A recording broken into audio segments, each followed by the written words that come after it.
Hey, it's Russell Hall here, and you're about to watch a preview lesson from my course. This next exercise, we're still going to function with the blues, but instead of focusing on creating bass lines, we're going to figure out how to implement rhythm as a way to drive the band, as a way to construct bass lines, and as a way to create maximum music. I can't tell you how many times I've been in a situation where I'm walking the bass and I'll just start playing rhythms and they'll have almost nothing to do with what's going on. I'll be like, oh man, you'd be like,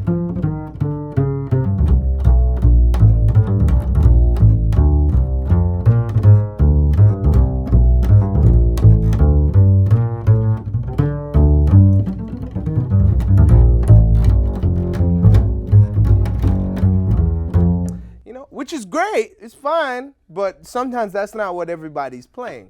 And I figured out that as bass players, we need to be able to isolate different rhythms.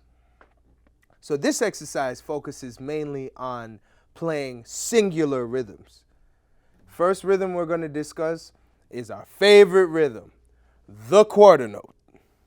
Then after that, we're going to go into what I call the shuffle rhythm, or the dotted 8th, 16th rhythm.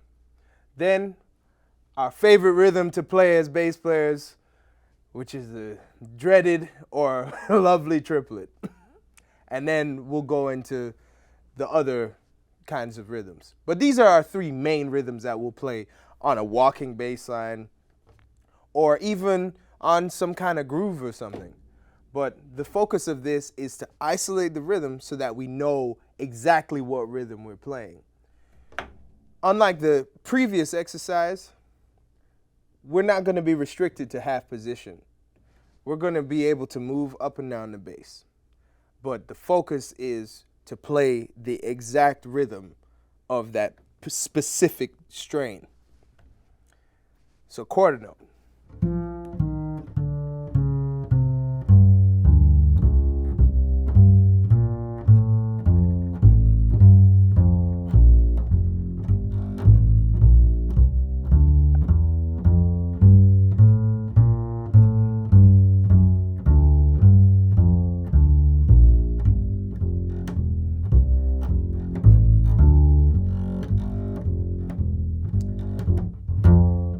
Dotted 8th.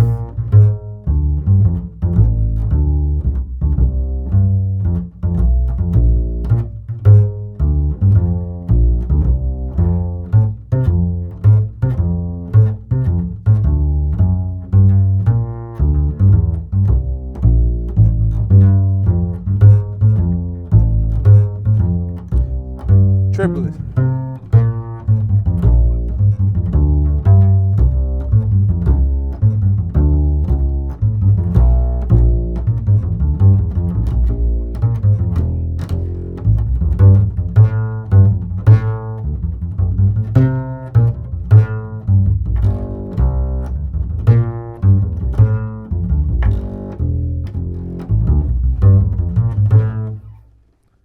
Okay, so the main objective of this is to create rhythms that work functionally as bass lines. It's not the same as now it's a bass solo.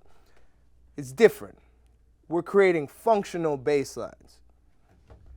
That shuffle pattern bass line, people such as Willie Dixon, people such as Ray Brown, people even down to Paul Chambers, and I'll even go as far as to say Christian McBride and everybody else in between. They have created bass lines that have focused on this specific rhythmic construction. The triplet is very tricky because sometimes we use it as a fill, to get from chord to chord or to get from beat to beat, or just because somebody in the audience is checking us out and we want to, give them a little, hey, But there is a way to use the triplet that I think the greatest bass player who ever lived, Jimmy Blanton, used it in such a way that you actually create a bass line from this rhythmic foundation, you know. For a reference, there's a recording of Sepia Panorama on YouTube, and you can maybe find the link somewhere attached to this. But he uses the triplet almost as if it's a bass line, you know.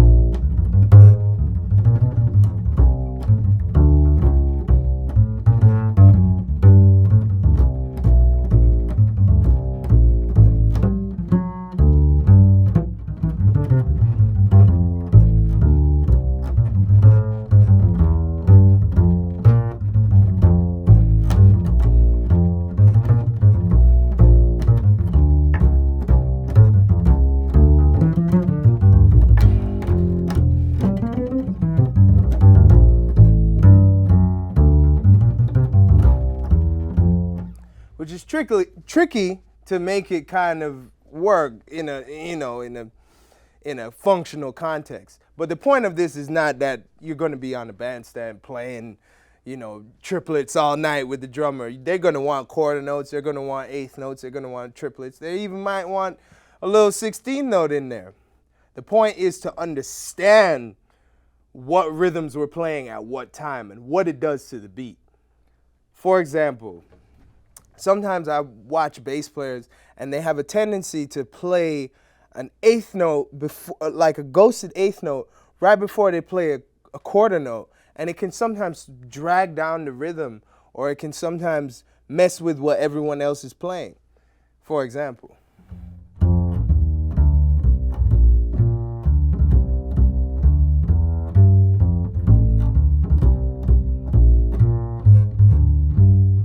And it creates this weird placement of the beat. The function is always, as a bassist, to create music. It's not even necessarily to support others. It is the function of the instrument to support others, but the number one function is to create music. When you hear a saxophonist playing, when you hear a drummer playing, when you hear a pianist playing chords, we're all trying to create a macrocosm. So we're trying to make music together. So the saxophonist is actually supporting you just as much as you're supporting the saxophonist. And it all depends on what rhythms you're playing at the same time. If he's playing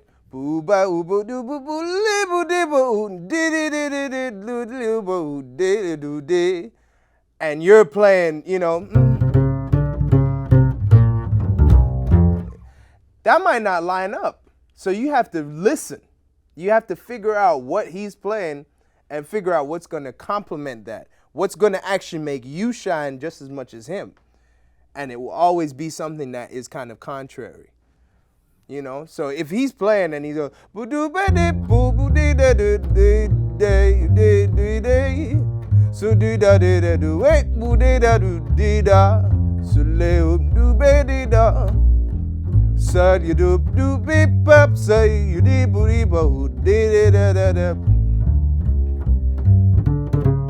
and that's where your space is.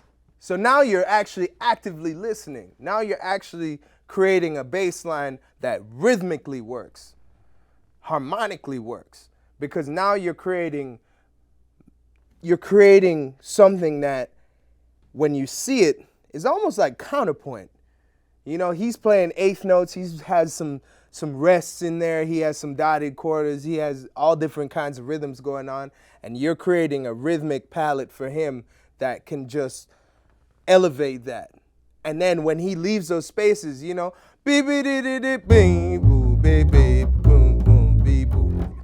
like Paul Chambers. It's like Ron Carter. All of the masters, all of the greats. But I want you guys to try this exercise and then even take it a step further. Say, take the first section of the blues and only play quarter notes. Take the second section, play the shuffle pattern. Then take the third section and play the triplet pattern. Then alternate, flip it on side of its head, and figure out different ways of playing deliberate rhythm. For example.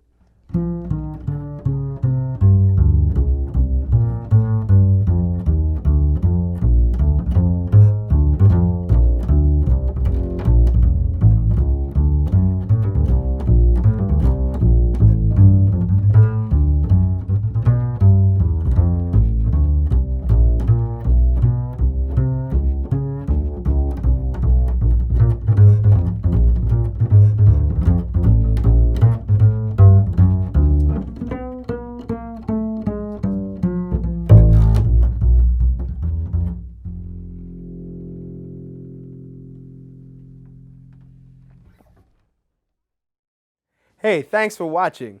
If you want to learn more about my course, the details are down below.